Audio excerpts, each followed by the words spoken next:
Good morning, Giants. Welcome to Wake Up with Giants TV. Have you ever wondered how to master your life? We're going to dive into it.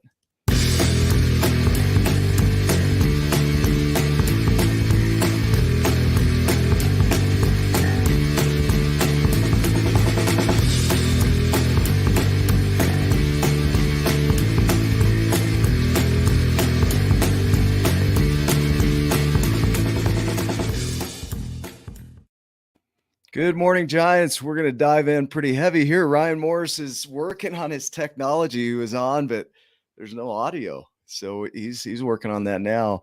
If you haven't done so already, go to YouTube, hit the subscribe button. You can see it in this corner up there. Hit the subscribe button so you're notified every time we have a new guest on. We have 15 podcasters on our network now, and the shows are incredible. So tons of great content on there. We also have the SG groups running and the Tribe of Giants. If you're not a member of that, make sure you go in and make yourself a member of the Tribe of Giants. This is where we support each other, share our views, and really grow together as a community. And so that's a global community with 4,200 members. So you won't be the only one in the room, because that could get real awkward, right? And we've got a great guest today. I'm going to dive in, and if Ryan can join us, he'll come back in here. And today we have Francis Piche on the phone. Can you hear us, Ryan? I can hear you. Can you hear me? There we go. We can hear him. So I'm going to tell you a little bit. Francis is an Amazon International best-selling author. He's a keynote speaker and a coach and a Proctor Gallagher Institute consultant of the Thinking into Results program and mindset. He is also a mindset alchemist. He helps leaders like you master your mind so you can master your life. He loves to explore into everything in your mind that is limiting you. Like an alchemist, he helps transmute your paradigms into powerful ways of being that is authentic of the pure source of who you really are. He takes the less useful lead in you and transmutes it back to gold. So, Francis, welcome to the show. Hey, I'm excited about this. By the way, the intro is energetic. I love it. It's just a good way to start. I love that. This is amazing. We start jamming out. Yeah. Yeah. And Francis is one of the most dapper people that you'll ever meet as far as style. This guy is, yeah. How did you say that this morning before the show? You said your kid was saying it's. Yeah, he's got drip. All kinds of drip. I've got drip. I like it. Yeah. Good. Well, we're going to dive into your journey, and our goal with this show, as you may know, is to really explore your path for becoming a giant in your life, and then also your philosophies for life, because that's really, it tells us the narrative that's going on inside of you that helps you create what you create. And I think that's really helpful for those that are watching, because it puts us in a place of mirroring inside of ourselves what you experienced and seeing ourselves within it. And that helps transmute it. So I'm going to let you kind of start wherever you want to start. If you want to go back in time to your childhood, if you want to go to an awakening of some sort, it's up to you. Let's do it. Well, first of all, I want to say my narrative is in French, so Okay. so I don't know if I'm going to be able to explain it, but I'm just kidding. Yeah, you were talking about ending generational cycles, right? Yeah, I think it's going to happen. Well, no, I was born in Montreal, so it's a beautiful city. And how can we start? Well, if I summarize it very quickly, I mean, I've always loved people. I've always I was passionate about traveling as well. So, I mean, it was pretty clear in my mind that at one point or the other, I would live somewhere else, not in Montreal. And so, at one point I realized that I can wait or I can create. And so what happened is that, my friends were getting jobs to travel and doing all of these things. I wasn't. I was working at Xerox at the time, and I decided, you know what, I'm just going to do something in the universe. I'm gonna tell and mention to God, the universe, that I'm gonna go. And so I just had bought my first condo and was so excited. It was 9 months only after I was in, and I decided to sell it because I thought, well, if I'm going somewhere, that means I'm gonna sell it. So I decided to sell it, and not too long after, I moved in Vancouver. So I lived in Vancouver for 12, 13 years. I still have my address there as well. And now I'm in California. So I have traveled, and these travels and these cultures have always brought me beautiful lessons. And if I talk about how I was raised, I think I was raised in a very beautiful environment, very, very lucky. My parents are still together. And I was looking at all the questions you had, and I've been very blessed. I think my challenges happen after. So I don't know if it was better or worse. You can have not a good beginning and then you transcend, or you have a really beautiful one and then you get the challenges after. I think we're all learning in this beautiful game of life. Yeah. But I remember also that I one of the questions was, were you bullied? But I was rejected. I remember that because I was part of a school where I was among the popular kids, and then my parents decided to switch to a new town, and so I switched to a new town. Started pretty well, and how kids could be. They have different games. My school didn't have that type of game, but one thing that we had in common was dodgeball. So now all of a sudden these kids are saying, challenge, and I didn't even know what they meant. So they wanted to know how good I was. So it was kind of a duel. It's like challenge. I want to see how this guy is. And okay, and so I was good. I was good at that. So yeah. that was a blessing. But then I was integrated into now again popular kids. But not too long after, I remember that day. They decided to say, "Hey, let's go somewhere." We went somewhere. I think we were in the park, and all my friends were kind of surrounding me, and they said, "Yeah, we'd like you to leave the group." What are you talking about? And so I think it was kind of the first time that after another one that I can mention, but that I felt rejected, and I thought, what is this thing? But for me, I had more frustrations than feeling bad, but I also felt what it is to be in the rejected type of students. There was another guy that came from another town, and all of a sudden we're both friends because let's be rejected together.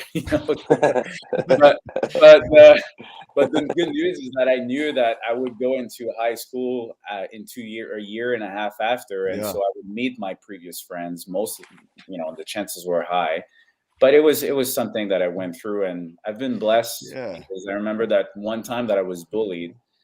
For some reason, one of the toughest guy of the school told the guy that was bullying me, he said, "Leave him alone." And I thought, that's cool. So maybe I had that little vibe of respect, but I can totally understand the feeling of lust, the feeling of not being good enough, the feeling of feeling small, and it could weigh on you, and it weighed on me later on in my lifetime. But I can totally relate with that. Yeah, let's jump forward a little bit because it's really those events have an impact on what you think about yourself, and that affects everything. So if you think you're small, you're going to start acting that way in the world. And so when you jump forward to the other event where it kind of didn't go as maybe planned, is that yeah? Yeah, do Well, you want to talk about that? I'll say two things, and Yep. I mean, I don't know if I should say it, but it's because I love my grandma. My grandma's amazing. My parents are Yeah, watching. as gently and as honoring Hi, as Mom. you Hi, can. Dad. Yeah. Yeah. Oh, So, but it's at the end of the day, here's one thing, right? Like we all know. I mean, you're a giant. There's a lot of giants watching, and so it's not about what happened; it's how you interpreted the event, right? So that's what I'll say first. And so my parents were traveling at the time, and that was even before I got rejected by the kids. And so my parents were traveling, was happy for them. My grandma was a babysitter, um, and she's never sick, and she's very religious. And so at that time, I had to go to confirmation for church, and for whatever reason, she couldn't. She said, "I'm sick," and of course, you have compassion for your grandma, and so she said, I can't go." So I ended up going to the church by myself on the pupil, and everyone's with their family and everything, and I'm alone on that bench. That hurt, like that hurt a lot at that time, because I felt, but at the same time it hurt, and it didn't, because I knew that, one, it was not because of my grandma, it was not because of my parents, but I still had to deal with that. And so I think I remember that at time I decided, and I said in myself, which is an inner narrative, right? I'm good. I don't need anyone. So that's kind of the first narrative, right? So when you hear the second time the narrative of then the people are surrounding you, it was not the first time that I was rejected in my mind. the narrative that ran. So now instead of saying, I'm good, I don't need you, I thought, I'm good, I don't need you, I'm better than you. That's pretty much what happened in my mind. So it was good for building resilience, which is the name of my company, Resilience Element.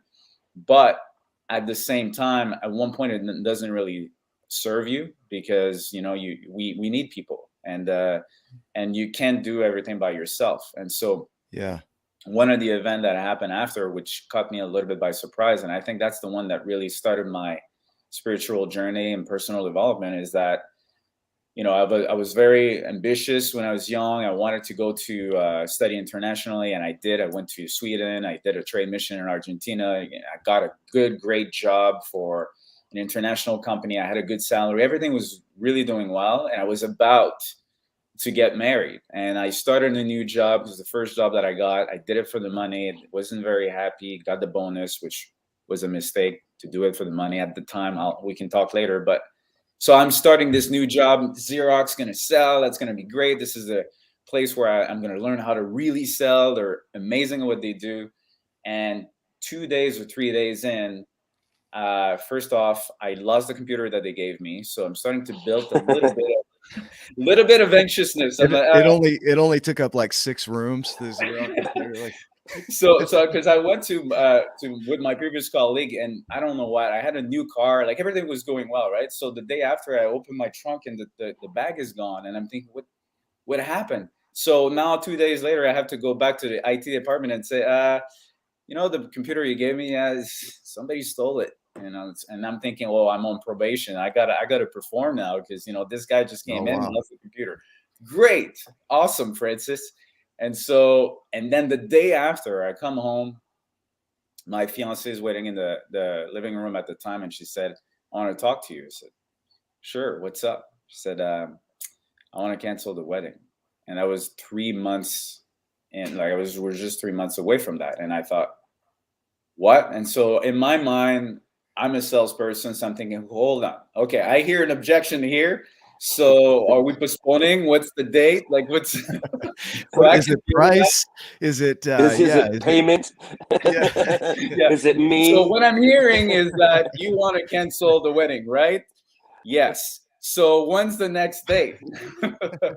So and then the answer was no, it's over. It's also over. And then now my world is holy everything.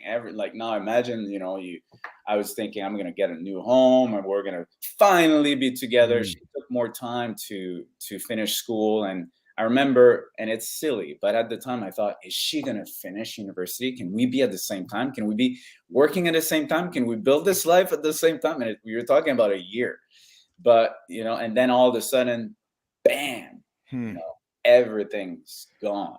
And so that was hard, because now you go back to work and you have all of this happening, and you're learning a new job, and all you do during your day is reading stuff. No computer. Yeah. So, you're actually reading it now. Yeah. You're alone in your cubicle and there's no computer. They give you books instead. You're like, oh. You can't nut out to Facebook or TikTok or anything else. Facebook at the time, right? Like you can scroll on anything. But I wish I was on a construction site, man, because it was all in my head.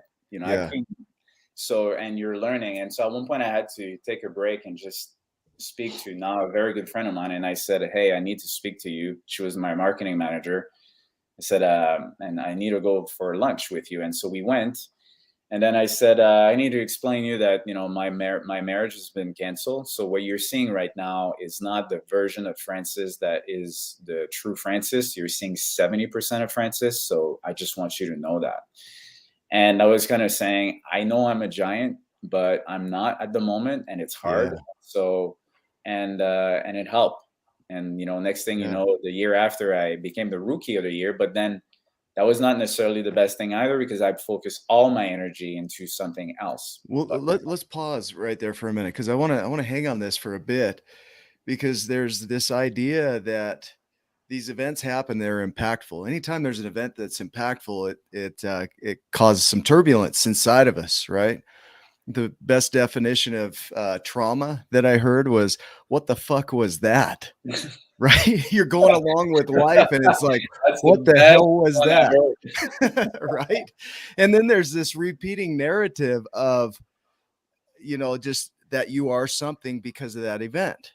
Yeah. And so trauma means to turn the wound, and nobody gets to decide that definition of trauma except for us, because it's that turning of the wound. And it's like, what the hell was that in my life? I wasn't expecting that. Life was going good and I was planning on this and my ideals were here. And so that's where, if we really hang on the definition of trauma, your girlfriend leaves, your computer's stolen. These are impactful moments where you really start to define yourself. For some people, it's other things, but there's no scale, right? You can't say that they're bigger or smaller. It's just simply, it's one person's interpretation of how impactful that was. Mm-hmm. Right? Absolutely. I think it's the feeling of loss. It's the feeling that's universal, right? You can have things that are happening. And yeah, for me, my whole world was changed. The whole world. And it was very difficult because, you just rebuild yourself. And there's a moment where it really kind of started to help me a lot. Cause imagine it was hard. I had to go to the washroom so many times during the day just to kind of refocus, not that I was necessarily crying, but it was just I couldn't stay in the environment. I had to walk and do something. And I remember needed to drink so much water. I think I lost some weight. There's not a lot of weight you can lose on this body, so, but, and then, I went to a sales training, and it was, I love sales. I was 8 years old, door knocking, doing all of these things. And for me, it was just fun. So this guy, Bob Smith, was our instructor, and Bob Smith was almost like a grandpa. I never had any grandpas. My parents had a story of resilience. My mom lost her mom when she was 2, and her dad when she was 16. And my dad lost his dad when he was 11. So, I was so blessed. And so having a grandpa figure was awesome for the sales training. And Bob had a voice like a radio morning host, So we're with him, and there's other sales instructor. But to give you a picture of the guy who he was, Maggie was the main instructor, and she would all say, "Bob, come on, come back." And he'd say, don't worry. And, one thing he said is, he was asking us, so what do you think is the most important thing in sales, guys? And so we're all giving answers. And he said, yeah, that's all good. And he said, the most important thing is to have fun. And so we're just, oh man, I love this guy. So, at the end of the 2 weeks, I gave all my energy. I kind of forgot everything that was happening. It was maybe 2 months after. And so I went to see Bob, and I say, Bob, I just want to thank you. Thank you so much for being an amazing sales instructor. I really enjoy it. Thank you so much. And then it's almost like God was there at the moment, and he had these eyes just looking at me, and he put his hand on my shoulders, and he looked at me right in the eyes, and he said, I've seen you this week, Francis. So I thought, yeah. He said, you can do anything you want in your life. It's just up to you. And I thought, oh. And he didn't know what was happening for me in my life, but I thought, ugh. And it was seeing me. It's almost like it was giving me permission. You're good. You're good. You can move forward. And so that was a big moment for me. I will never forget, these eyes. And then I think 3 weeks after, which there's an anecdote to the whole story, is that when you want to get married with someone, you have a honeymoon that's planned. So the trip was non-cancelable. So I remember telling my ex-fiance, I said, I need to go. I need to have some fresh air, and I'm going. She said, well, I'm gonna go too. So we're in this resort where all you're being welcome, and oh, congratulations for being married and all of it. And you're like, nah, it didn't really happen. So 2 weeks that I'm with her, explaining the situation so many times. And I knew after that it was over. It was, that was done. That was after my sales training. It was not too long after, and it started to build inside me. And then I thought, okay, I'm starting new. I love myself, because I tried to gain her back for the whole summer. And it was the best analogy that I can give you is, you have this withdrawal, something happens, you lose something, and then it's difficult, and then you get better. You're at this point where you feel good. Mm-hmm. And then I was meeting her, I was on a high, and then bam, it was another week not seeing her and seeing her again.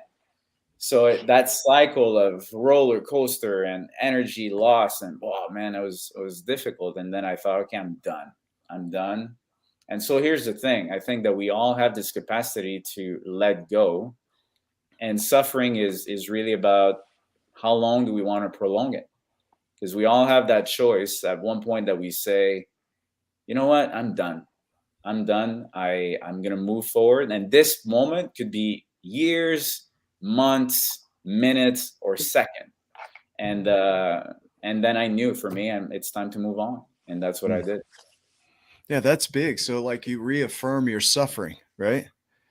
Like you just reaffirm it. Like an affirmation is to affirm it, and then refute it would be to deny it. Like you would say that's not who I am anymore.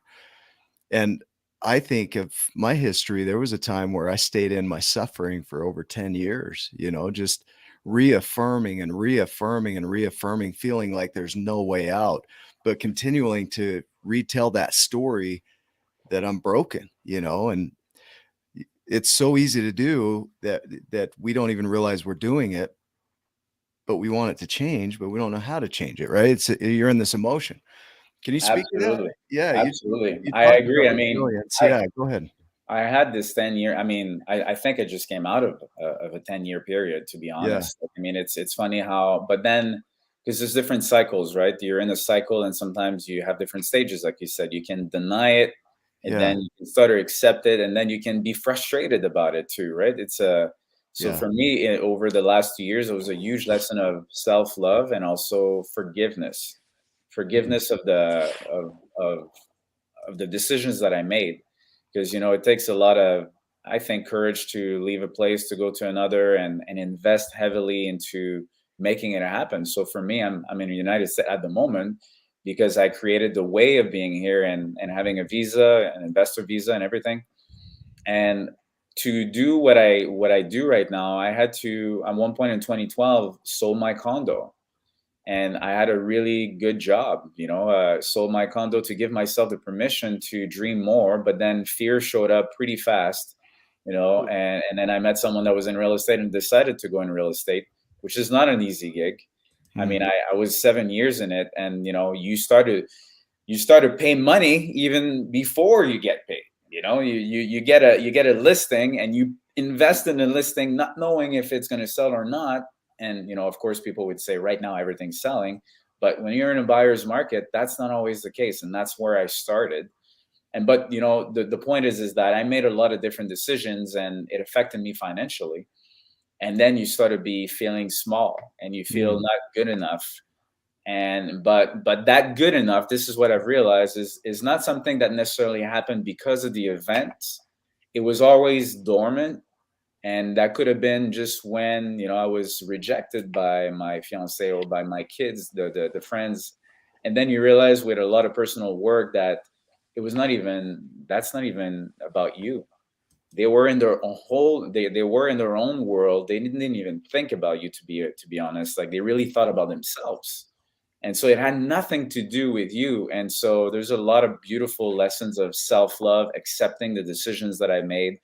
And also being grateful. This is another thing, right? To be grateful of the shit that you went through, so that now you can help other people to do the same. I feel I'm an extremely powerful coach because of what happened. I mean, I lost my job in 2019. I was demoted once in my life. I mean, I had a lot of different things that happened, and you go through it. And now I can be grateful for that because I am where I am thanks to that. Yeah, let's talk about that creation of self. Okay. The hard things happen. Somebody does something, an event happens, somebody says something, and you internalize it, right? You make it mean something about you. Then you repeat that story, so it becomes automated, and your perceptions are all created around that automation. And so you start to see the world as that, and feel the world as that, and act into the world as that thing. And then there's this recreation, because you're talking about resilience. So going into that recreation of yourself, is creating that new version of you that is no longer that. And how do you wake up to that? I guess that would be my question. Is one of our steps is consciousness to awareness. And then when people hit awareness, they go right into grief. And some people say, you know, grief is about love, and it is, but there's a process you go through to start feeling that love, because you don't feel love initially. A lot of times it's really difficult. Mm-hmm. So how do you wake up? I guess would be the question, is how do you wake up to the idea that you're even doing that? I think there's I don't think I could say that I woke up one day. There's a lot of different moments that happen. Actually, I'm reading a book. This is an older book, but it's called Spiritual Growth, and it's amazing. It's actually so. But I think the answer to that is that there's different levels and different stages. So you can't. I'll say that I've never said it this way, but you have a mountain, the peak of the mountain, but you can't see the peak of the mountain until you start to go from steps to steps to steps, and you start to see the landscape a little bit more, and then you're on top, and then you maybe there's another mountain. There's usually another mountain to climb. So for me, it was 10 years of personal development that, you can name Tony Robbins, you can name, and I have an amazing coach for 7 years. His name is Gary Mahler, and I'm sure you know him. So yep. I met him randomly in a coffee shop while he was with his kid, and I just loved his vibe. Like, he was so calm, and I said, "What do you do?" And we were the same regular at it's called Cuckoo Cafe, and so I said, "Hey, I'm a regular. You're a cuckoo. I was cuckoo. I needed." Some of us are regulars at Cuckoo Cafe more than we care to admit. And we like Cocoa Puffs. You see something different in me? So, yeah. You remind me of me. That's a real place and a fictional place. Yeah, right. Yeah. You have to be cuckoo here before you go to Cuckoo Cafe. We're all being drawn unconsciously. I think I'm gonna go there, and I'm a regular. So, sorry, Gary. Yeah. So, I mean, and then I met Gary. Started to have this coaching with him. Went to Vipassana, which was amazing as well. So this is a 10-day silent meditation. So you learn a lot about yourself and your thoughts when you're silent. You don't speak for 10 days. That's something. And then I did also plant medicine, and I did Joe Dispenza, and I did so much. So the point is that I was almost, it's funny you say that, because I think at one point I thought, when am I going to say that there's a wake up moment? But I don't think I can find it. I think there's different things that I can say. Yeah, okay, Vipassana that brought that, Joe Dispenza that brought that, coaching that brought that. Yeah. But I don't think that for me I can say, like in a big movie, this moment. Yeah.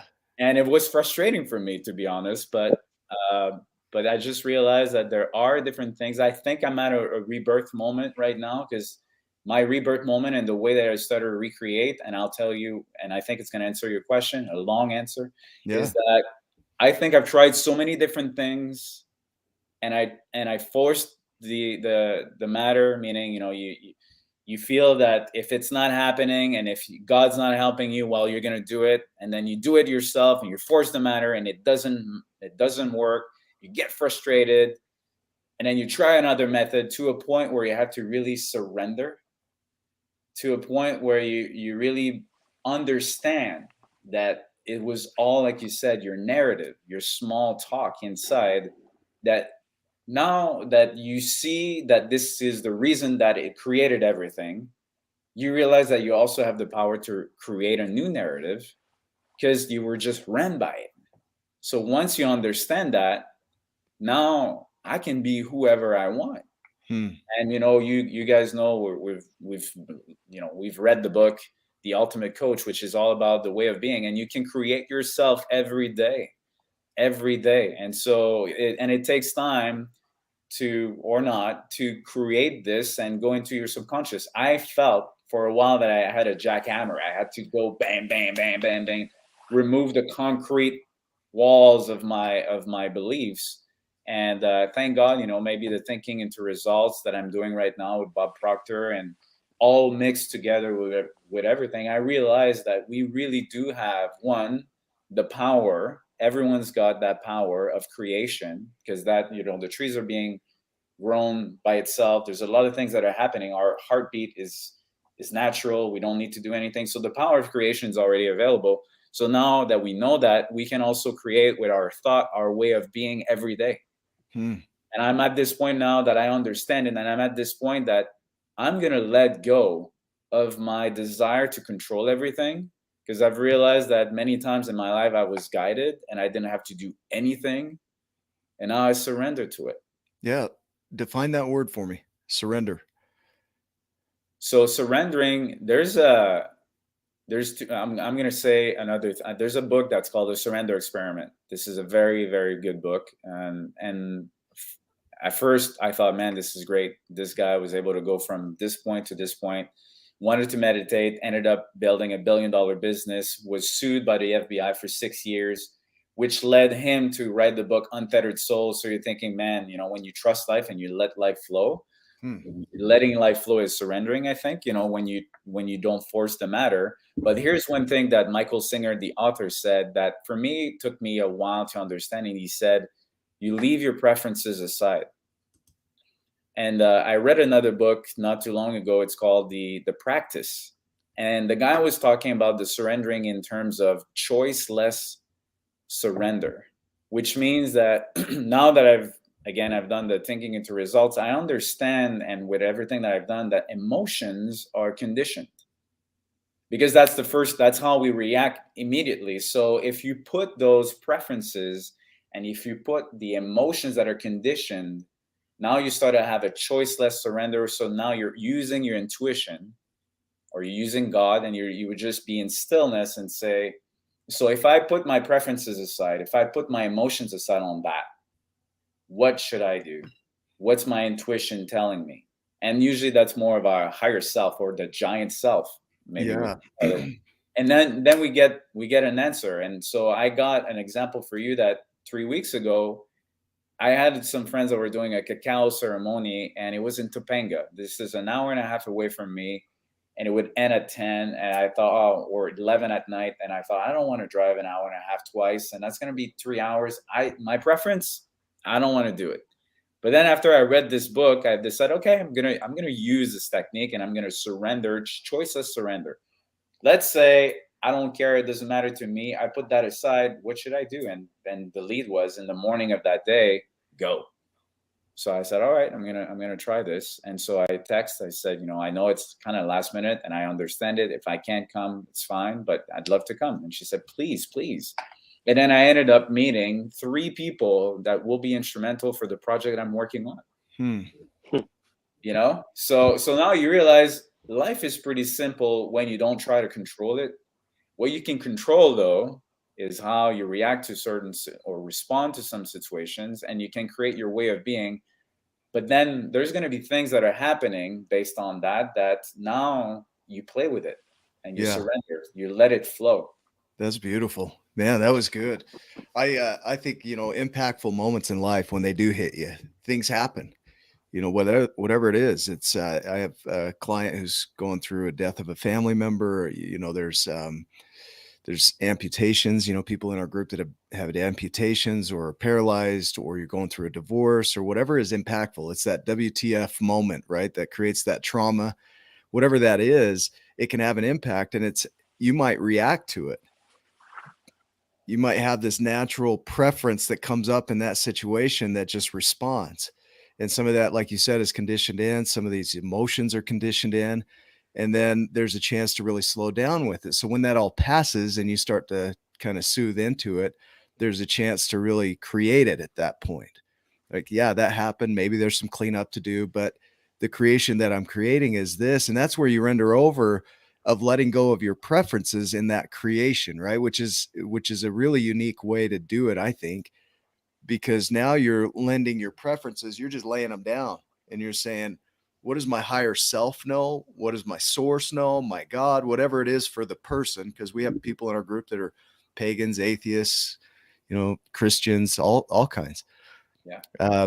Just whatever that higher knowing knows, right? That giantness. Mm-hmm. What's coming up? I'm seeing your face. Yeah. Go ahead. Yeah, I love this. This is exactly it. I mean, I think it's this is how I do it now. I think knowing that I can create myself every day, I choose who I am. And I've realized also all the negative narrative that I had. And I'm at this point that, I just, like I said, I've tried it all, and it doesn't work when you try to control everything. First of all, trying to control is also in a fear-based emotion, because you feel that if you don't do it, something's not gonna work. And same with perfection too, right? Like we try and do perfection out of fear. Yeah. And so right now, I think the next step that I realize is that since I know now that I can create myself, which means that technically speaking, when you create yourself in a positive way. So you are in a good vibration, and I create from the end. And I really understood that it's so powerful, because in the past, what I was doing is I was creating from the end, but a negative end. I'd have a negative expectation. Worry is negative expectation. Fear is negative expectation. Fear and excitement is pretty much the same. Like, this one is negative expectation, the other one is positive expectation. So I realized that I was running my narrative by creating my way of being unconsciously about something that would be bad in the future. So now, instead of doing that, I could create myself and see from the end as if I'm already in that situation. And now things are coming my way because I'm already in that I am being that person now. I don't wait for things to happen. I'm being this person of the future now. Okay, so when you're being that person, now you start to do things differently, and you start to have things that are coming your way very differently.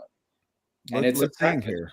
Yeah. So the future self, because you'll get into a situation where you start to spiral into this negativity, like you say, and then you create from that. So you predict out like some negative thing is going to happen. So the tendency is to look at our current situation and say, this is where I'm at, and I don't see a way out of it.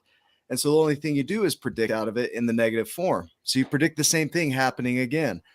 So what you're like, yes. And then, giant. You're like, Nick, I just said that. And so there's an insight in there. I want to hear it. Ryan? So the Dr. Dan Schaefer, his book, I don't know if you have this book.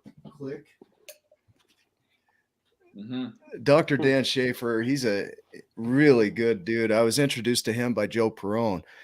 But what he does is he has people create their future 5 years from now, and in the ideal, and then use that as the narrative that carries you through the darkness. So if somebody's having a dark moment, it's not a numbing out and a delusion, even though it's a creation. It's what carries you through the darkness, because you know where you're going. This is just temporary. Any setback right now is just temporary because you know where you're going. And that's a creation. It's not like you can just leave it to chance. I think that's the thing. I got this dice from Ryan. I love that. Hey. Right? You create the vision, but you don't know the pathway. This is more representative of the pathway. You can roll the dice and the pathway could show up, and there are myriad forms of the pathway to appear. But the vision isn't by chance. The pathway can feel like chance, but the vision is created. All this is left to whatever works to get you there. And yeah, go ahead. What I love from what you're saying is, well, here's one thing: we are all creator. Whether you believe it or not, this is the part for me that really I clicked. Was I created everything? I created everything. Everything was my creation.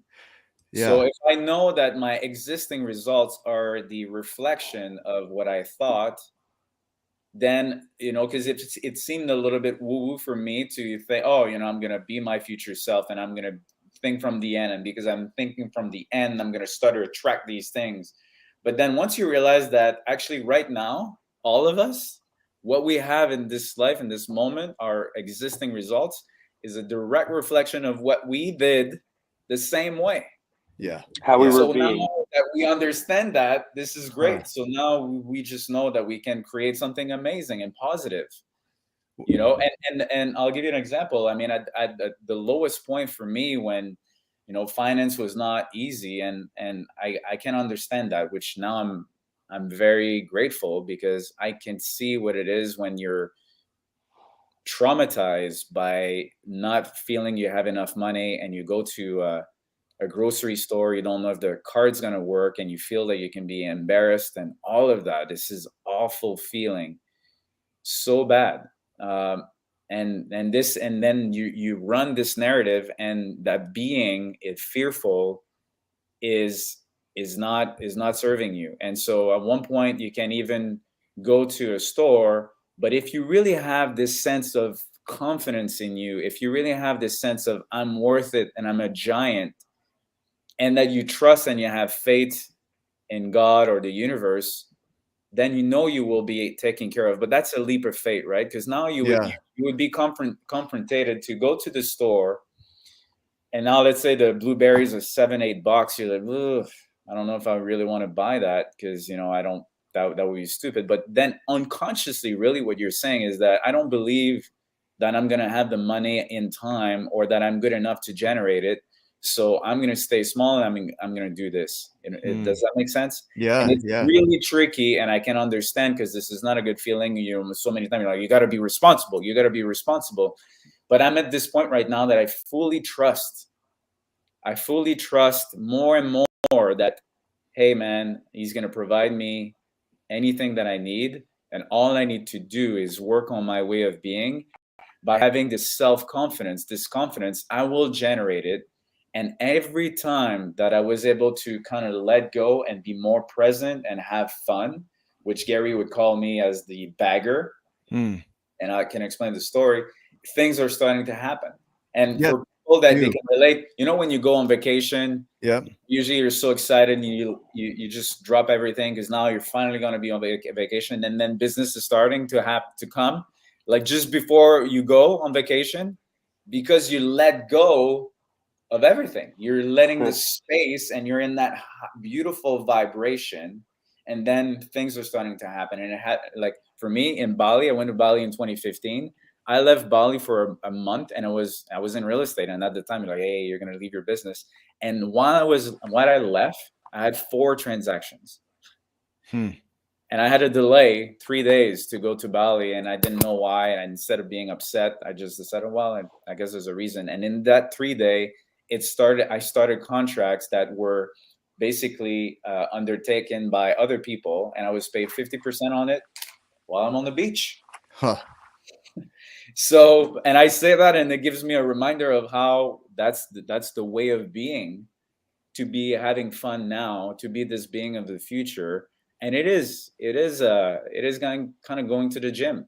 One day you have it, and one day you don't, and then you just recreate it. You realize, well, what are my options? If I'm feeling negative and I'm in that vibration, how's that going to serve me?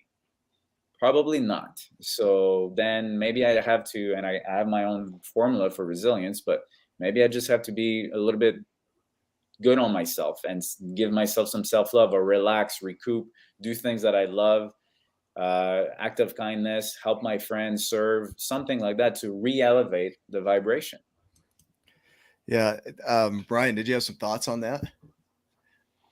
I actually, it's funny because we've discovered that as we're going along and working on the giants, and every time we try to push for something, we hit walls. It stops. It almost like it just stops to grow. Sometimes it goes backwards. We're like, what the heck has happened? But when we just play with it and go in and serve and love and enjoy what we're doing, and have fun with it, it's crazy. The things that come in that you never saw coming. You never saw it coming. Just like you going to that retreat, or going to do the thing that you didn't necessarily, you're like, should I go? Should I not go? You decided to go, and 3 things came from it, right, to help you in your creation. The same thing's true with what we're doing. It's amazing what's come through as we just trust and relax into it and have fun doing it. The most amazing miracles are created. Holy, what's her bucket, Batman? Holy buckets, Batman. Yeah. There you go. That's joy. Yeah. Well, the idea of pushing, right? The idea that we've got to force it, the idea that we've got to control it, the idea of the outcome. There's a concept in the art of accomplishment that talks about salmonic action. And it's just the ability to hold firm and look for opportunities, let it play out, basically. As it plays out, then you can see what the next step should be. But we play out the narrative in our mind, and usually from the negative. We play it out, and then we act on that negative narrative, and lo and behold, guess what shows up? It's like that self-fulfilling prophecy, because we didn't hold firm and let it play out. And so, or also the creation of it, we didn't create it. I think Steve Hardison says the best way to predict the future is to create it. Yeah. And so if we're looking at where we are, what people have a tendency to do is, and this is from Lisa Feldman Barrett and her research on anxiety and depression, is we predict out, but we predict from the remembered presence. So we bring our memories into the present, and then we predict from there. And then it's almost always this negative dialogue of what's going to happen, and then we act into that. And so what you're offering here is, for a moment, surrender would simply be let go of that narrative, let go of your preferences that you've held on to that have created your predictions. Let that go and surrender to what's possible. Follow your intuition for what's available to you. Is that accurate, or is there another way to word that? Yeah, I think for one, instead of being mad about your emotion that are showing up, I think it's to embrace them. And so that's one of the things that Vipassana was very powerful, is that you look at your thoughts objectively. You know, you have sensations in your body, and you're observing. So, and one of the mistakes that I've done is that, you know, you have an emotion and you feel bad, and now you feel bad about feeling bad. you just need more resistance. So it's good. It's actually more of a barometer. It's just telling you where you're at. So the emotions are giving you a good clue of what your beliefs are. So instead of being mad about them, you just say, hey, that's awesome. Now I realize that I still think small, or that I still feel that I'm not good enough. That's interesting. I don't need to hold on to this thought. Now I'm going to recreate, because for me personally, I'm at this point that I just know. It's a knowing now. I had it in the conscious mind, but now it's in my subconscious knows that it doesn't serve me to think small. It doesn't. It never led anywhere good. Or actually it did, because now I realized it. So I had to just hit the wall. And then at one point, you know, God divine's like, hey, I love you. If you still want to hit the wall, it's be my guest. You know, you said it. You declared it. That's your way of being. Of course. Yeah. Sometimes I'm there going, Right. You look at your kids, like you've got 2 9-year-old boys, right? And I've got a 10-year-old, and they're like, I want to do this thing. And as an adult, you sit there and say, well, I've got some ideas around that. I could really help you with this. And they say, no, I've got a plan. And you're like, that probably won't work, but I'm going to let it play out. Right. You're just like, I'll let you run with it. Have you had that experience? Yeah. And what I've noticed with the surrender, the choiceless, is that sometimes this is what happened to me, is that I would say, all right, I trust you. Life is good. The road is clear. I trust you. I'll put you on cruise control. No problem. And then you would see an obstacle coming. You're like, well, you know, we're going to do something here, man. Like, we're going to do, are you kidding me? Nothing's happening. And then you decided, like, you don't do anything. I'm going to go back on the wheel. And then you're doing it. You hit the wall and you're like, what the hell was that? What the fuck was that? I hit the wall, you know, and now you're supposed to help me. And now you're just all excited about it. And then all of a sudden it's back over there like it's somebody else's problem. Like, why did you do this to me? How could you? So now you realize, well, it's like, well, you took the wheel, man. Like, that's not exactly what I wanted, but you thought that I wouldn't be able to help you. So here's what's happening. Bam, you hit the wall. You did it. So, and then you just realize, okay, but then, you know, I have to say, sometimes it's scary. You see it coming. You're like, my payment is due. My payment is due right now. Are you going to do something about it? But it's a training. It's a training. Yeah. Because you can really go quick back to, well, I guess, you know, it's not working. I'm not good enough. And then you have this narrative, but I think that's you're like, I'm just a wall hitter. I'm just a payment misser. I'm just right. And it becomes your narrative and you live into it until a point where I think that's why it's so beautiful, is that you just say, all right, I got it. You're right. I try to control it again, and it didn't work, and now I'm gonna trust you. And really, when you think about it, what's the worst that's gonna happen? What's the worst that's gonna happen? I mean, missing a payment or whatever it is, what's the worst that's gonna happen? I think the worst that's gonna happen is that we're gonna die. I mean, if it's a bad thing, because I don't think it is, but let's say that's really the worst that's gonna happen. So, and then what? Does that define you? Does that define, is the problem that you expect is going to define who you are? Is that going to define you as a small? Really? If someone rejects you, if you miss one thing, if you don't do, so I think the ultimate freedom, this is what I've realized also, the ultimate freedom is when everything that's external is not defining you. Everything that's external is not defining you.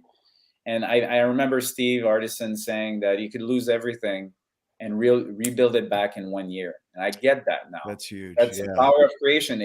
And the power of creation is not external. The power of creation is internal. So who cares if something external happens, because you just always have this power. You are not what happens to you, right? Like exactly. Yeah. So now, once you understand that, you can surrender more and say, well, now I get to create me. Every day, and that's the beauty of the divine. The divine's going to give you sometimes these obstacles just so that one day you're going to understand it, and say, all right, I trust you. You look at I'm sure, how did you meet Ryan? Was that your creation or a little bit of divinity in there? Oh, it was by chance. Kind of sick and twisted story, really. And look at that, you guys are doing this together. You know what I mean? Exactly.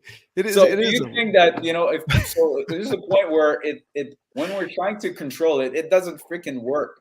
No, you know what, Francis, and there's this point where it really pushes you. It's like, Nick, wake up. Nick, wake up. Nick, wake up. It's like I'm in this dream state of, and for me, it was, I got to do it all on my own. Right. It was me. This is a story that I wrote and I got to get it to the world. And me, a lot of that. And then along comes this dude named Ryan Morris, and he's like, hey, we should work together. And I'm like, no, man. And then all of a sudden we're working together. And what did you do, Ryan? Is there an insight there? Just my good looks and charm, Francis. That's it, man. Did you have your lion underwear? Was that? No, that's what it was. Yeah. Was my lion underwear. Yeah. Might not be appropriate for the Giants, but that's okay. I'm glad that you guys are. No, but this is just, that's what I realized too. That my friends, the ones that I met, the people. I mean, I have a business partner. Quick story. I was in Portugal at the time. At the end of this event, curated event called A Fest with Mind Valley. That's the last party. And there's so many synchronicities that happened before that. I'm not going to go through it, but it led to this point. So it's the end of the party. I want some water, and I'm just going to this bar place where we're outside, and I asked for a bottle of water. They're like, oh, sorry, we're closing. But you can go to the other spot. Okay. So now I'm walking and I'm going to the other spot. And then I meet my new friend called Katie, and she's like, Francis. I'm like, what? You talked to Vishen, the owner of Mind Valley, because that's what you wanted to do. And we had a discussion about it. She's like, no. You're going to meet Jason. And so they basically kind of put us in front of each other and say, you should talk. And Jason has an amazing story of resilience, and then I was on resilience. And then guess what? We're business partners right now on two businesses. But it was like, I wanted, like, life, I was just a little token going, oops. And then, nope, you have to go here. Boop, and then, you have to meet. That's exactly what happened. The game show, The Price is Right, the Plunko, where they drop the coin and it bounces off the little T's and then finds its end goal. That is the path. That's what I've seen as the path, is because you're up here at the top and you're like, this is where I'm going. And you've got this goal at the bottom, and you clarify it and you declare it.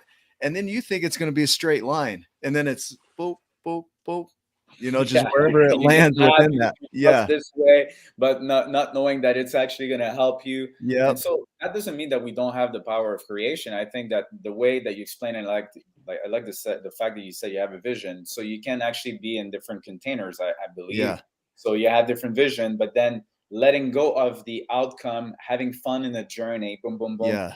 going Yep. to the end goal or not, but you know, that maybe because you needed to be in the different container. But the fact is you still choose that.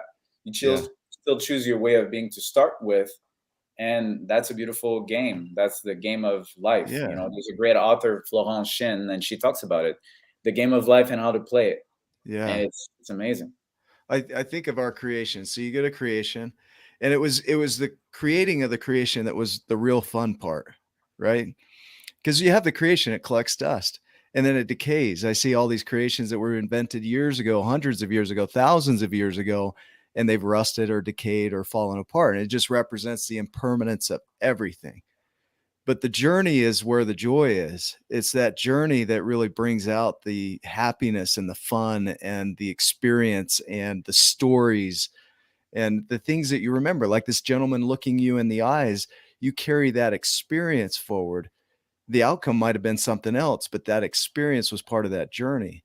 And I think that's what it's about, is that plunko, that beep, beep, beep, you know, just wherever you go is part of the fun. That's what makes it fun. Yeah, and when you start to be another good author, I know you know her, Byron Katie, right? Loving What Is. So when you hit that, oh, I love that.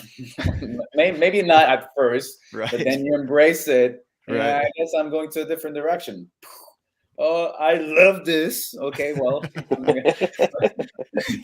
but this is the game. This is what we learn. It's to try to not fight the reality and loving it. And this is the thing. I think that's Steve that says it, right? Like, there's no object. What's the best way to? I jot that down, and it's our interpretation of the object or the person that really is. That's what the reality is. Right. So you can actually hit that. What? I was going to say, from here on out, every time I hit an objection or a wall, I'm going to hear you say that in a French accent. I love that. I can say it again. I love that. I can't even do it in a French accent. I'm going to hear it in my head. So here's what you can hear too. Oui. I love this. I love this so much. Like Pepe Le Pew. Oh, I love this. There's a TikTok. This guy, he's all he asks this girl out, and she says, "Ew," and he says, "I did not understand her." So I read it backward, and she said, "Ew," which means "we," which is yes in French. So I hit her back and said, "That's very good news. When should we go out?" And she says, "WTF?" And he's like, "I did not know what this means." And so I thought about it, and then I realized it was Wednesday, Thursday, or Friday. So I said, "How about Thursday?" Oh man, that made me. I don't know. I just say quickly. I had a call. Remember, I was in real estate, and the real estate agent was not happy with me, but I didn't even know what the word meant. So she said, "Francis, I'm livid," and I thought nothing of it. I didn't even know what that meant. So awesome. That's awesome. So I'm glad that I didn't even go through that big hole, and just I thought, all right, so you're livid. That's great. That's sweet. I love that. This is great. Yeah, that's a good way. I'm glad that Ryan, now you have a new way of dealing with challenges. It's good. I love it. I love it. I love it. Yeah, exactly. Oh So- man, it's good. So as we wrap up here, if you were to go back in time and share some wisdom, this is a question we love to ask. Just one piece of wisdom that you could share with yourself before you embarked, something to carry with you as you went forward in your journey. What do you think that might be?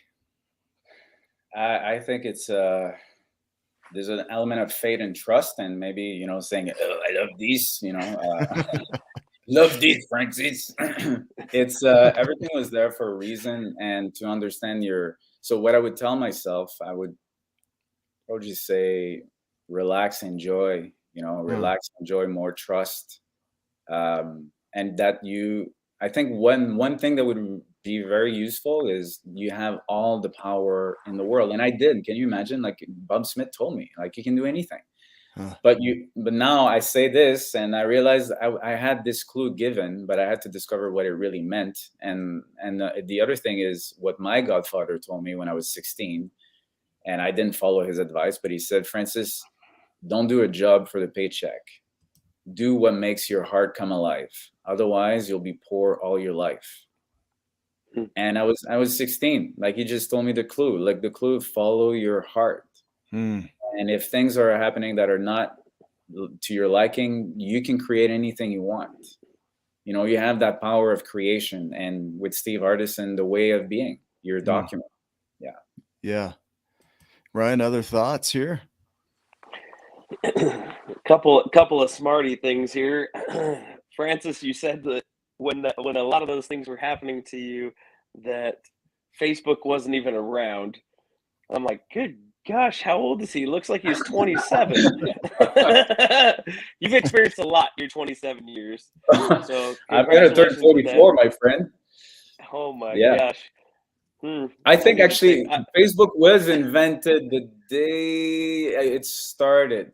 I think when was that invented? At that time, 2004 is when the wedding was canceled.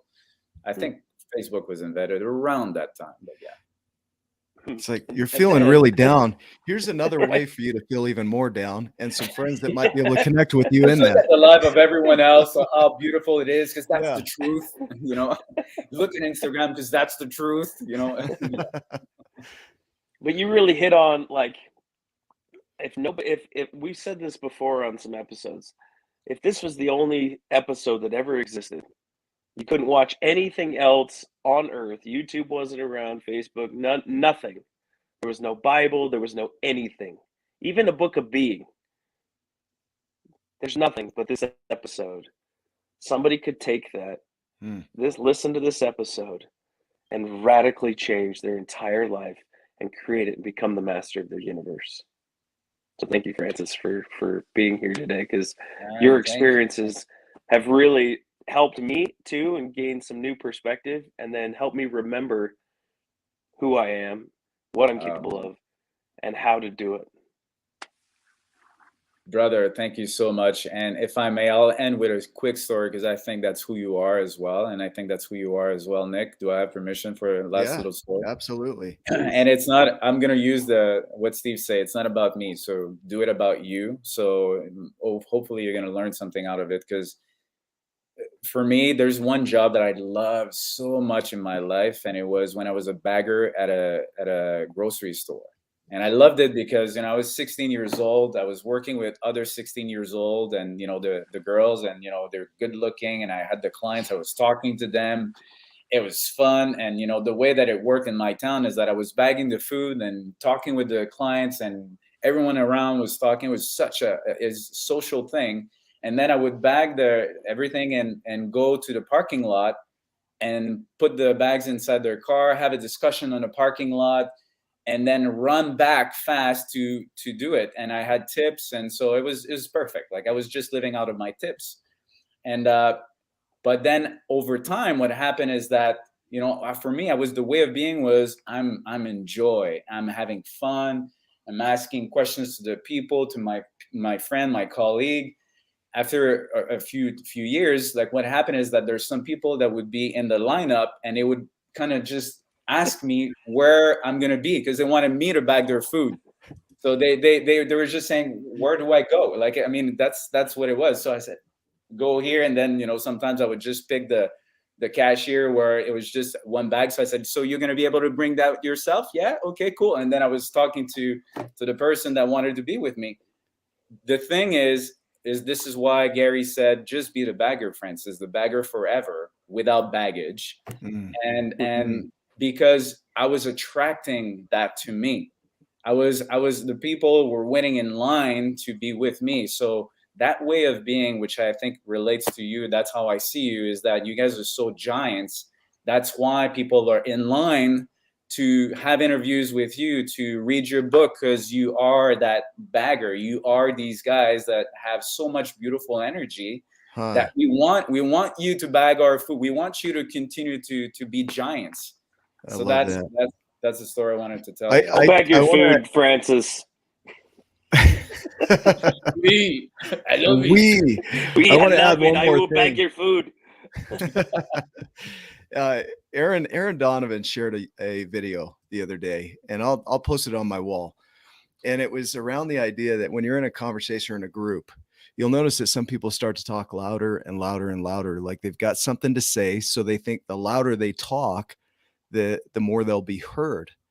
And then you have this person over in the corner, and he's talking quietly or she's talking quietly, and people are going over to see what they're talking about. And then a group forms around that person because what they're doing is so impactful, but they're not out there yelling or shouting or doing all this marketing that we do.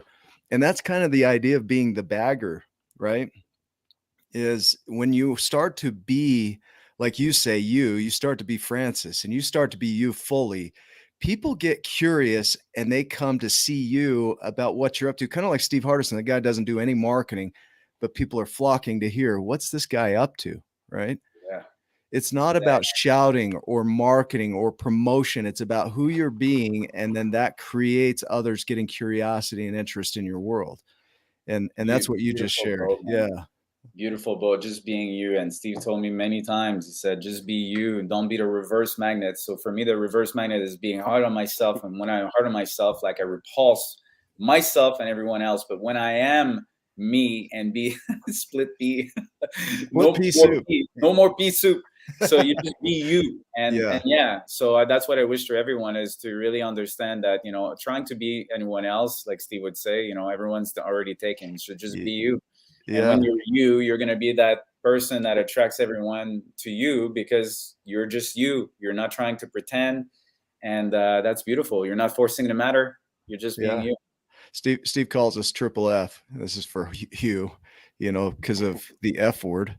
Fuck, fractals and farts, right? Because we sneak it into every show for some reason.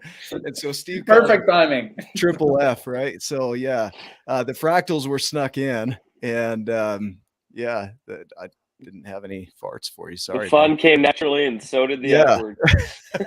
All right, man. Thank you so much, guys. Thank you so much. Thank you for having me. You're awesome. Thank you for the listeners and watchers, and thank you. I love you guys. You're welcome. For those that are watching, catch us on the next episode. Remember, you're exactly where you're supposed to be, and you're right on time. We'll see you next time.